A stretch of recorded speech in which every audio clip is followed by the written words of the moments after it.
اس شخص سے کبھی جھوٹ مت بولو جو تمہارے جھوٹ پر بھی یقین کر لے۔ 1 منٹ میں لیا فیصلہ زندگی بدل دیتا ہے۔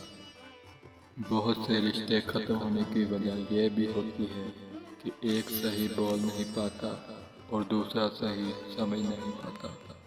اس غریبی سے پناہ مانگو جو مایوس کر دیتی ہے، اور اس مال سے پناہ مانگو جو مغرور کر دیتی ہے۔ وضاحتوں پر اپنا وقت ضائع مت کریں۔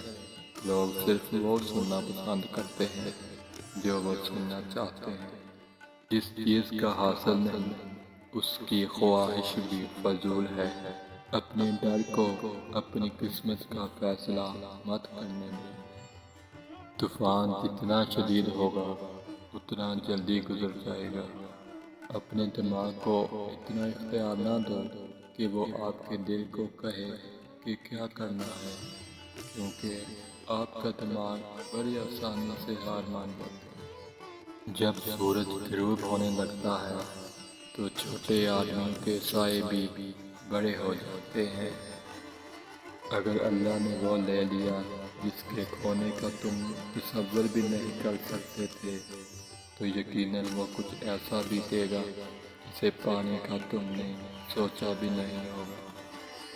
کانٹا اور گلاب، تکلیف اور خوشی ایک دوسرے سے جڑے ہوئے ہیں۔ ہاتھ چھوڑ دینے والے کی اپنی اذیت ہے اور ہاتھ چھڑوانے والے کی اپنی کہانی، لیکن اس عمل میں محبت یتیم ہو جاتی ہے۔ مختصر الفاظ میں زندگی سے متعلق صرف یہی کہا جا سکتا ہے کہ یہ ایک آہ ہے جو واہ میں لپیٹ دی گئی ہے۔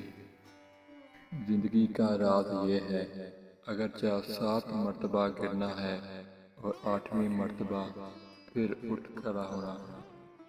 جب تک ہم اللہ کی ذات سے رابطہ اور تعلق استوار نہیں کریں گے، زندگی کی صلاحیتیں بھی دور نہیں ہوں گی۔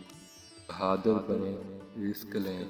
کوئی بھی چیز زندگی میں تجربے کا نعم البدل نہیں ہو سکتی۔ زندگی کی جنگ اپنے بل بوتے پر لڑنی پڑتی ہے۔ لوگ صرف مشورہ دیتے ہیں، ساتھ نہیں۔ لوگ تمہاری راہ میں ہمیشہ پتھر پھینکیں گے۔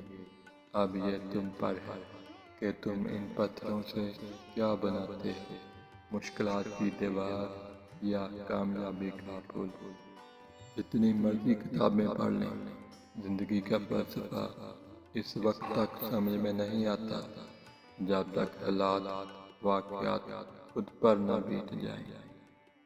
اللہ تعالیٰ جب کسی کو اپنی طرف متوجہ کرنا چاہتا ہے تو اس کی پریشانیاں بڑھا دیتا ہے تاکہ اپنے قریب کر سکے۔